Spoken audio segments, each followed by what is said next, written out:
This ain't on the test. This ain't on the test. This ain't on the test with your host Brandon in bed. This ain't on the test. This ain't on the test. This ain't on the test with your host Brandon in bed. And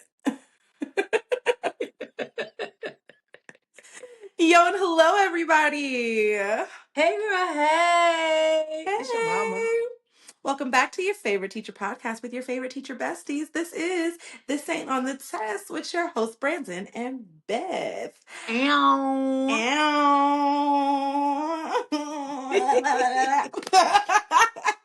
When we come back from the new year, I'm gonna have music to it so we can be like, this ain't on the test.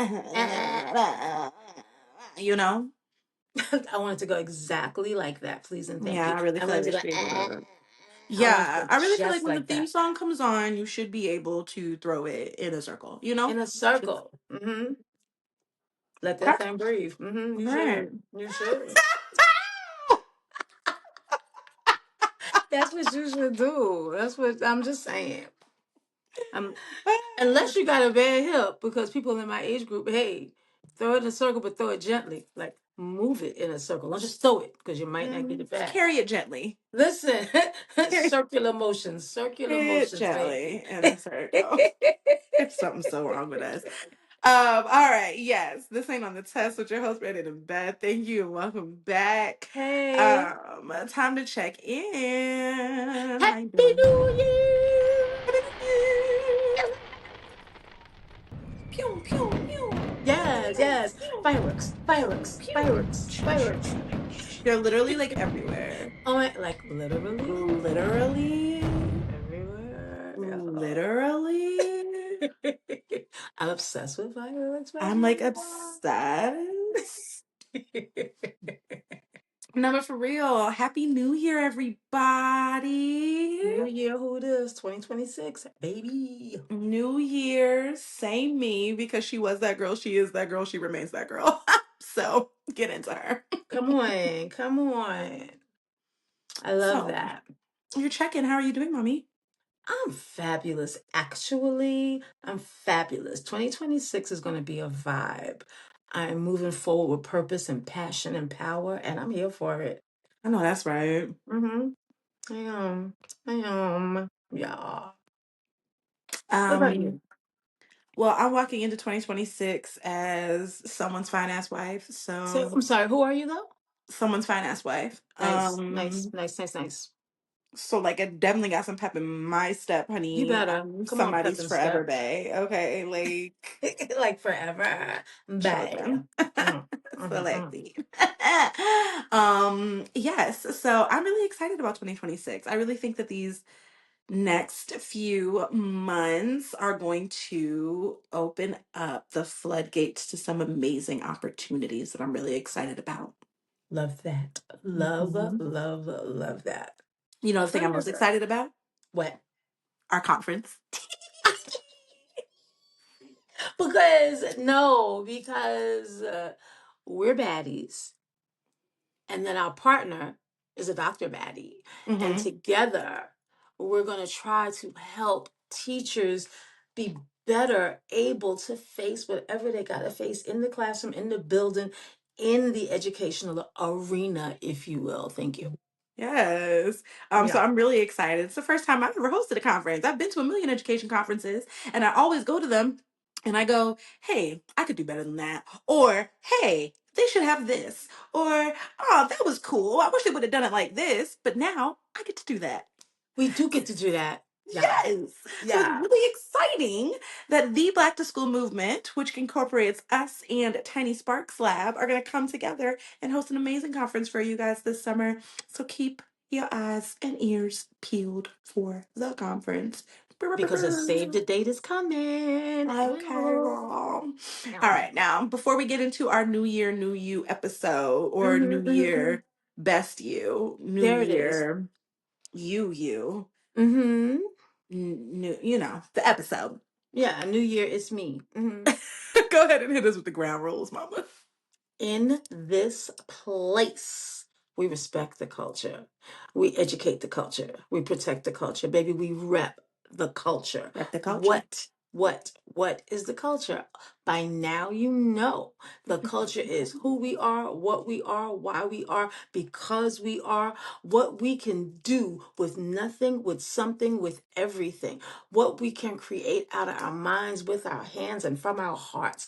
The culture is amazing and melanated, is what it is. So let me tell you what we do with that melanated excellence. We respect it. We don't talk bad about it. We don't expect less from it. And we don't let people abuse it. We respect that culture. And then we educate that culture. We take those young children and we make sure that they reach their full potential and become who they are meant to be, not who somebody else decided they ought to be, but who Mm. they were created to become.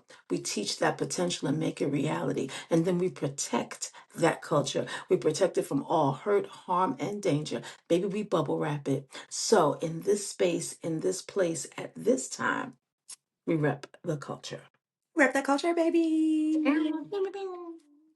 And we would not be a teacher podcast if we did not have a listening objective. So, Mhm. by the end of this episode, Yeah. listeners will be able to. Ah, I don't know. you know? I'm not really sure. Okay. I think they will be able to face the second semester of school with purpose and passion and power. Okay. You down with Would you PPP? Yeah, you know you me. know me? That would be By the end of this episode, according to Mama, listeners will be able to enter the second semester with purpose, passion, and power. Sure. Boom. Okay. I like it. Let's I like it. I see. like it. Let's see how this goes. And let's see how it goes. We'll do an exit ticket. We'll check and see. Do I you think we feel should. Do you feel purposeful, passionate, and passionate and powerful? powerful? Mm-hmm. Okay. Mm-hmm. 2 out of 3 ain't bad. I'll take 67%. I will. It's still a passing grade. Not a great That's grade, but all a I'm saying. passing It's not a grade. great grade, but it's a But bare it's a minimum. passing grade. It shows that you have basic understanding. Mm-hmm. All right. Mhm. Well, Mhm. let's get into it, shall we? We shall. We shall. So when you go into the school year, I know on our last Mhm. episode, Holiday Heart, we talked a lot about how to use your holiday break to like rest, reset, Mhm. reevaluate, and get yourself, your personal self, Yeah. ready to tackle the next year. I think this New Year's episode, what we're really thinking about is your professional self and how your professional self has to prepare for this second half of the year. There's Mhm. a push when you come back in January. We're really like in the trenches until spring break, for real, for real. For real. And we talked briefly about this last week also, like you're running into remind scholars how to do school because they've been on a long break. And for some reason they just come back and they're like, what, school, what, classrooms, I never did this Mhm. before. Yeah. Yeah. um Yeah. and you're pushing into testing, testing, testing, testing, testing, testing, And then also testing. Yeah. and then there might after that be some testing, Mhm. and trying to squeeze in a little bit of joy along the way. So, Mama, what do you think are the things that teachers should prioritize as they walk into the new year? Well, I don't know if anybody out there has ever seen the movie but with Drew Barrymore, 50 First Dates, where I every love day that was a brand movie. new day. I love that movie so much. So, so much. Every day is a brand new day, and she has to start all over again because even though she's doing the exact same things, she's never done them before. That is what January is like for all students from pre-K to 12th grade. They've never seen you before. They've never had the class before. They've never actually been inside of a school before. So they come in crazy Yeah. and they're not sure of what to do, how to do it, why we're doing it, or who you are as the educator. Even though you've had them since July, they don't know you. So you do have to spend a little bit of time reintroducing the classroom rules, the standards that you've set, what you will expect, what is passing, what is acceptable, all of those things. That I can't express enough how important it is to not assume they know you because it's been 2 weeks, so they don't. And then also, there's that sprinkling of kids who moved Yeah. and they're new. And so one different child makes the whole class another thing. It's like having a glass of milk and somebody put a dropper of chocolate in it. Now it's something else. it's going to be great, but it's not what Eventually. it was. But yeah, but it's not what it was. It's Mm. not what it was. So I think that's my first thing is act like it's new for you too. Because they don't know. So don't even get mad when they come in crazy and they're laughing, showing off their new sneakers and hollering across the room. And just act like it's the first day of school. Line up in the hallway and start over again. The good thing is it doesn't take a month because there's some sort of intrinsic memory stuck in there somewhere. There's some sort of scaffolding that's going to occur. And they're going to be like, oh, yes, I remember that we don't do this. But if you Yeah. don't remind them, they assume you forgot to. What do you think about that? I agree. I think you have to definitely reset at the top of the new year. And I think it's a great opportunity for scholars and for you to reflect. Like it's the first day of school, but it's not the first day of school, right? Some of the expectations you might have had or the rules or routines that you had at the beginning of the year, there's some gradual release now that can happen Yes. at this point of the year. So you can have those conversations of like, hey, I've been writing the homework on the board every day. Now we're going to do student jobs. You can also like start to incorporate a little Mm, more student independence in the space, bring them back into the space. But can you not hear that? I didn't hear anything. Okay, great. They are so loud.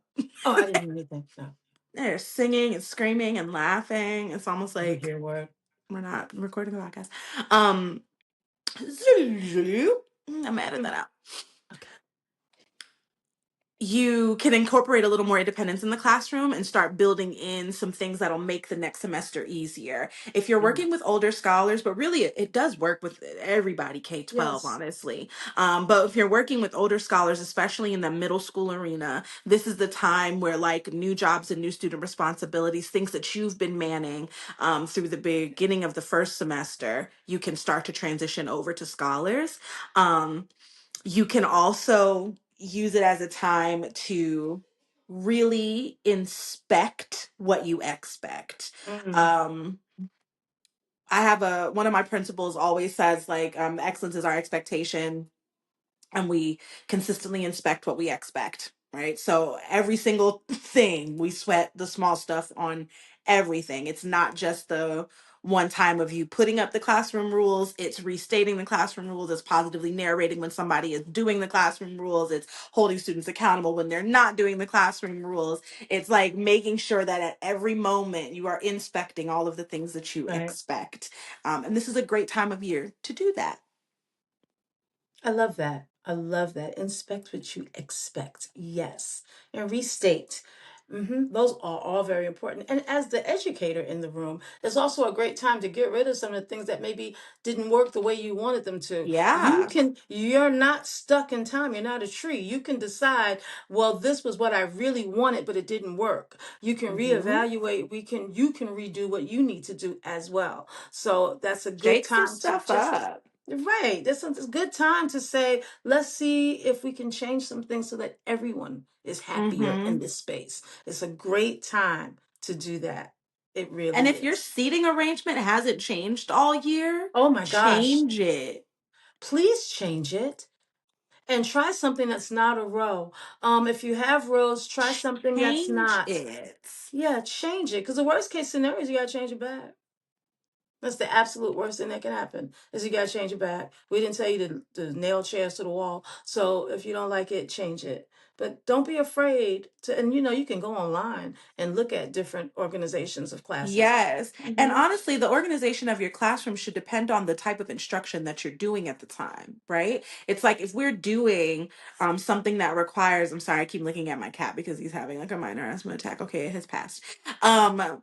If you're doing something that involves collaboration or partner work or things like that, your room should not be sitting in rows. It shouldn't even necessarily be in pods if it's only for partners. You should have them in little And twos. twos. If you are doing something where you're the sage on stage, which isn't um ideal, but some lessons really call for you to be the sage on stage.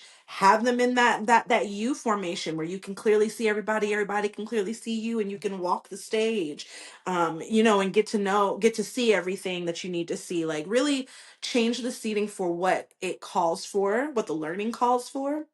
It keeps the students engaged, and it makes the management a little bit easier too, if you make sure that your room is conducive to the type of instruction and the type of learning you want scholars to experience.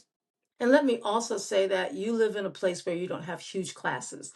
When I had a class of 40 seniors, there Oh, are only so many things that I can do in a classroom setting, but do what you can. Don't let that hold you back. So there was only like I can put them in groups of fives so that I can walk around the room, or I can put them in groups of threes so I can walk around the room. But I still changed it up. And sometimes it's moving the people so that yes. the seating may not, the way the room is set up, but I may move the groups. So don't be Yeah. afraid. You got to mix it up some so it doesn't become stagnant. You Yeah. need change. You need change. So don't be afraid. Just because there are larger students and smaller classrooms and bigger classes, they can still be moved around some. Move your desk.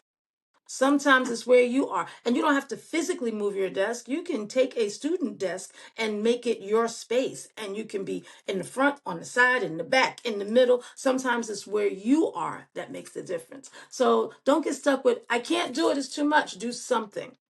Do Do something. something. Yeah. And let your data drive your decisions, both forms of data. Because, for one, like if I'm doing whole group instruction, um, my assessment data might dictate my seating, right? Because I want mixed level groups so that when they go into their guided practice or their partner practice or something, there's a mix of highs and lows academically in each group, people that can help kind of lift the boats. Yeah. But I also want to take into account my qualitative data. Who are the students that I know cannot work together? Who is going to distract each other? Who just broke up? Who's beefing? Who got in a fight before break? Who, like, things that you know about your scholars. You also want to keep that in mind when you're setting up your sitting arrangements as well. Because at this point of the year, you know your baby's better than you did when you first set up in August. And I think that sometimes sometimes we can just kind of get a little stuck in routine. So it helps to keep things fresh that way. The student dynamics change a lot. I don't like to let those dynamics dictate the way that I run my space because it's my space, but they have to be able to function in that space at a high level and do complex work. And I like to honor, the things that I know are going on with them too.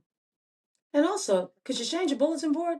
Can you spruce it up a little bit? Have you not changed your bulletin board? Well, there are so many teachers that have the same bulletin board from the beginning of the year to the end, and the room looks exactly the same from year to year to year. One more time, Oh, I've to never year. experienced that. So if you could do a little decor, a little zhuzh, a little spring cleaning, if you will, if you could maybe make it a little bit different, that would That is also make a bonkers to difference. me.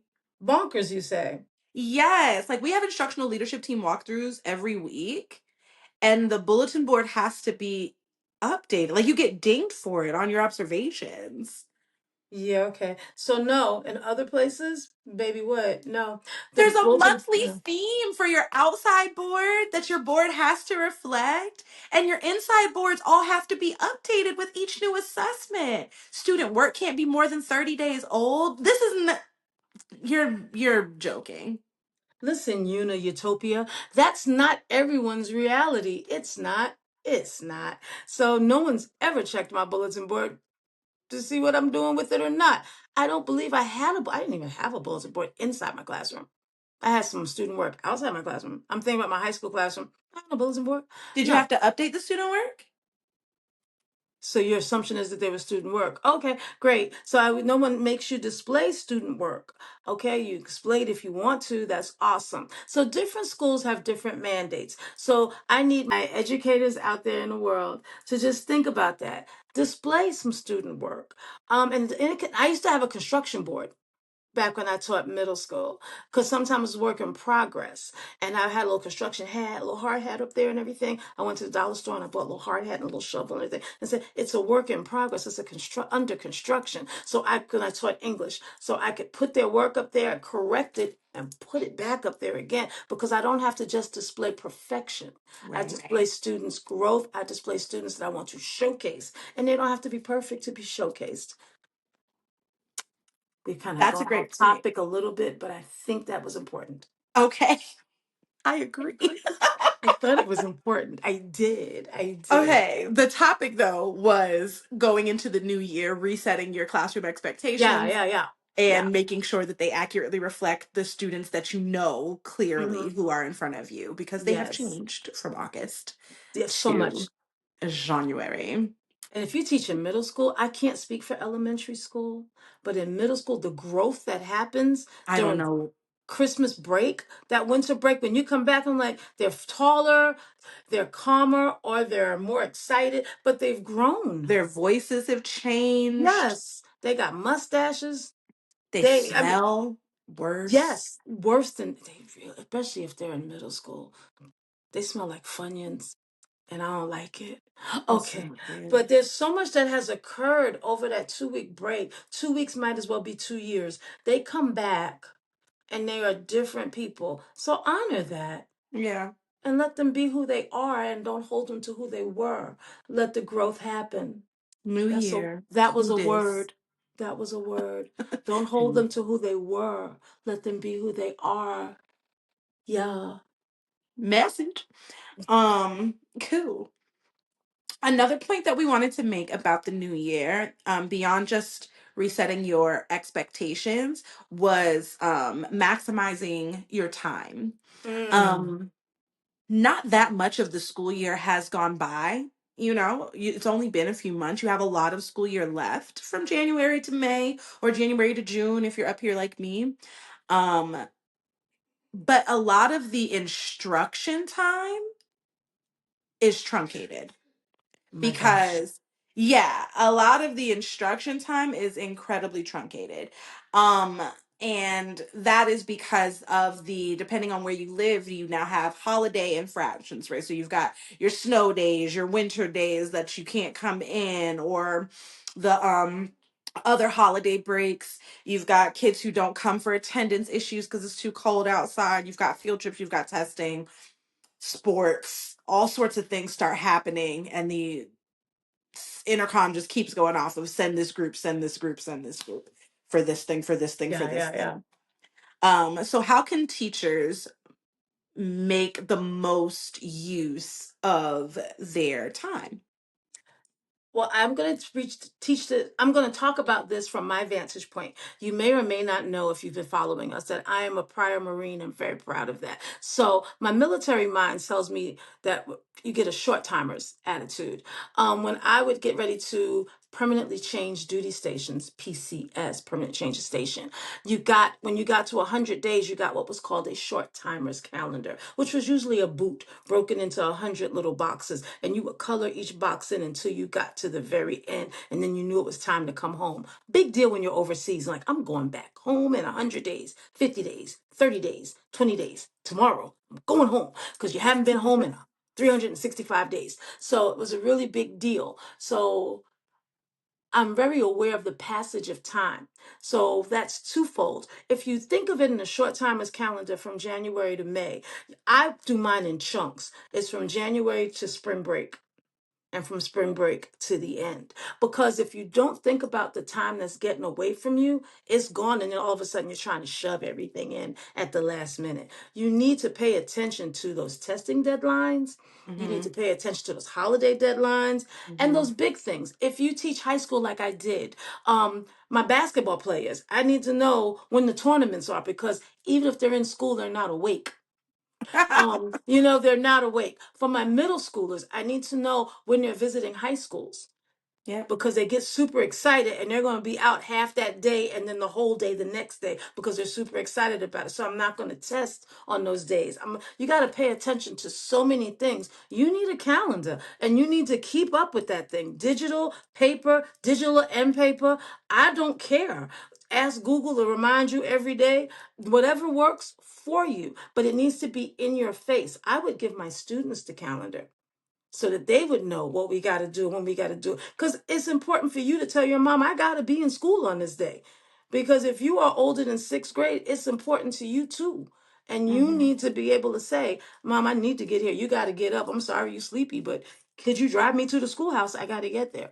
So a short time is calendar. I need you to be cognizant and aware of time because it gets away. If you don't pay attention, baby, you're going to wake up and it's time for something and you didn't do it.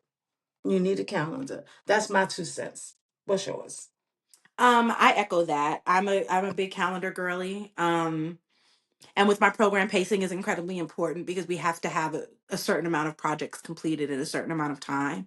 Um, it's mandatory. Right. So those days where something pops up randomly really stress me out when there's like a pep rally or a pop up whatever, and then there's a Mm-hmm. spirit week, and then there's a town hall, and I'm be like, you guys don't understand. Like, I've got 6 days left before the project is due.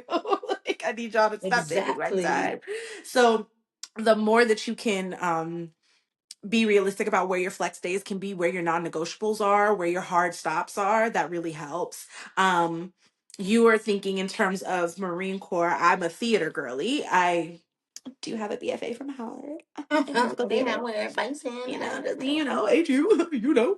um and I sometimes think about testing as like the 11 o'clock number. And the 11 o'clock number is like the second act showstopper. It's like the thing that you're like, your audience is ramping up for. It's the thing that re-engages everybody. It's like the big la la la la la, the Oh big my. number. Okay. If Whoa, you're a whoa, Wicked whoa. fan, then the 11 o'clock number in Act Two is for good. Something has changed You within sing me. it. Yes, Okay. yes. But gearing up for that 11 o'clock number in theater, you have like this really, really tight rehearsal schedule. And you block out, even if you're not blocking out like lesson by lesson, day by day, we would have these little like color codes where it'd be like, these 2 weeks are music, and these 2 weeks are Mm-hmm. dance, and these 2 weeks are scenes, and this week is putting it all together, and this week has the orchestra, and this week, like, how are you going to build Right. those blocks in leading up to your 11 o'clock number? If you're a math teacher like I am, Was am. wham. Mm-hmm. Wham. Then you start thinking like, what major content is going to be there for them to conquer that major content? What skills do I need to make sure that I'm building onto? If they master that major content, what additional content or supporting content do I know is going to help reinforce that Mm-hmm. understanding? What writing skills would they need to be able to access this part of the assessment? Like, you start thinking, and I don't want it to sound like you're teaching to the test. That's not the goal, but you want them to be successful on the test. And so you start thinking like, what parts of my instruction need to be tailored to give them the opportunities For to showcase success. the best Mm-hmm. versions of themselves on the assessment, so they can really knock out the 11 o'clock number. Exactly. So we've given you two good ways to look at it. One, I love chunking. I think it's not valued enough because I see so many teachers try to teach each standard in isolation. And I'm like, what are you doing? How much time do you think you have? And no one does anything else in isolation. If you think about driving a car and teaching somebody to drive, I don't say today we're going to learn how to use the pedals. Just going to use the pedals. And tomorrow, you're going to learn how to turn the wheel. Just going to turn the wheel. And I mean, we don't do that. We took it the whole thing. I need, how do you turn it on? These are the things. How do you go forward? These are the things. Yeah. Because of the ultimate goal, backwards design, is that you Yeah. can drive safely. So I know where I need you to go. I know what pieces go together. And I chunk because I don't have from the time you're 15 until the time you're 90 to teach you to get the car out of the driveway. I don't Right. have that kind of time. So I love it when teachers go through all of their standards and look at what's going to be assessed on the test and say, this is what the standards are telling me I got to do. These are the ones that hold the most weight on the exam. So I Hmm. need to make sure that I chunk so that they can get the biggest bang for their buck. I don't teach to the test, but I do teach so you can pass the test. Those are two different things. Yes. Yes. I teach so that you can use the skill in Yes. real actual situations. Mm-hmm. One of those real situations is Is going the to be this test. test. Is the test. The other one is real life. Yes. The other one is the next grade level. The other Yes, one that is is so your real many life things. right now. Yeah, Your real life is being able to go to ninth grade. So, as your eighth grade math exactly. teacher, got to make sure you can pass the test. Now, if you want to be a carpenter or an engineer or an astrophysicist, there are some more things that I can give you that you're going to use in real life. But For right for the now, majority of us, we're what your trying to real life consists of is school. solving this two-step equation. Could be just. Could Okay. we? Could be Could we? And I just. wish people would stop. And now I'm going on my soapbox for math for a second because people Soapbox. are always on this all like, well, when am I ever going to use this? It's not that you're going to walk through the world and somebody's going to like throw a multi-step equation at you, but your life is full of those mathematical situations. That's why the word problems exist, because you do go shopping and you buy different things and have to get the total of all of them. You do more than one thing at a time and have to figure out what the result of all of those things would be. Mm-hmm. That's all it is. It's just problem solving. And I wish people would get out of like, you're never going to need algebra. You Yeah. need critical thinking and problem solving.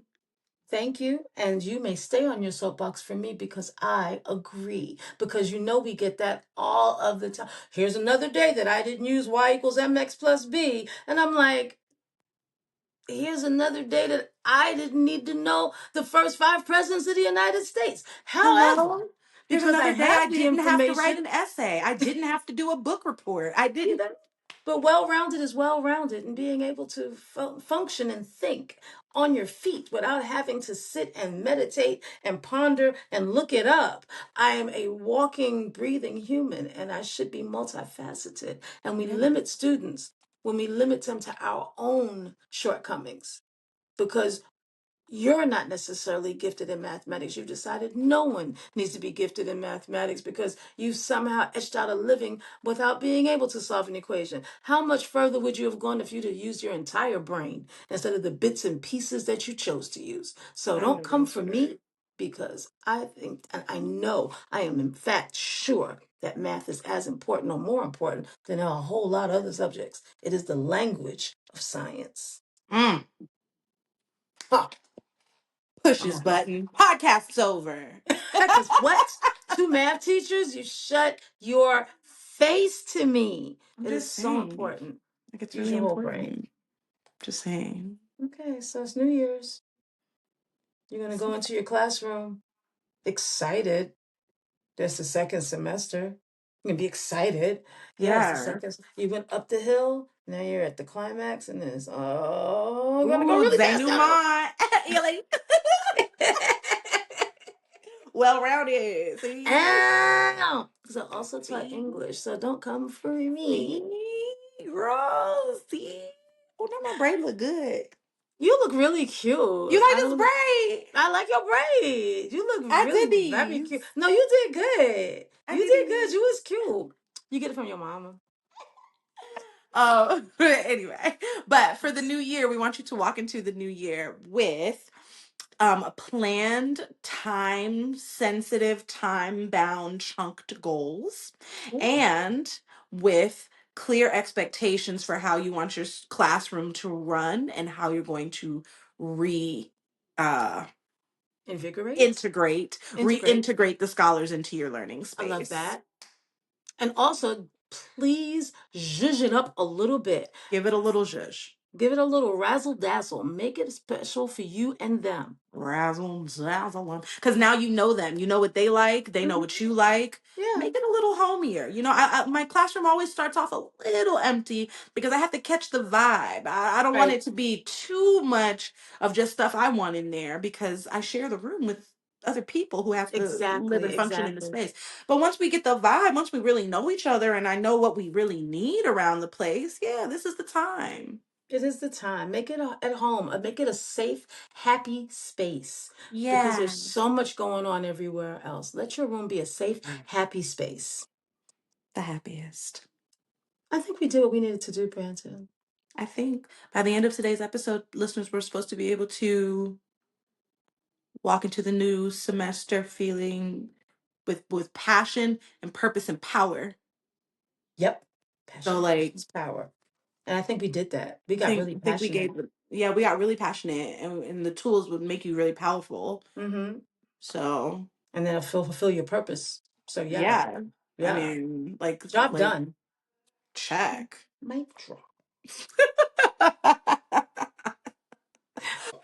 Well, stay tuned for more info about the Black to School Movement Conference coming up this summer.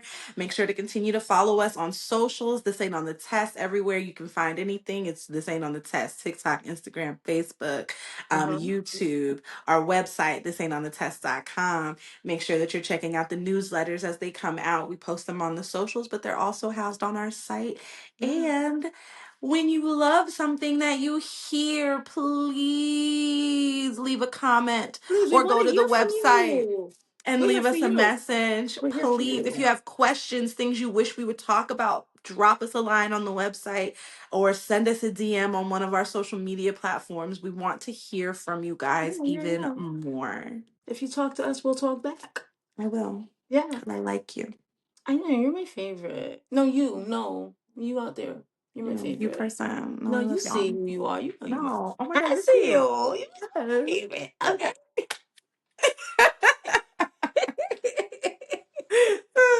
See you guys next time. This ain't on the test with your husband, Brandon and Danny. Beth.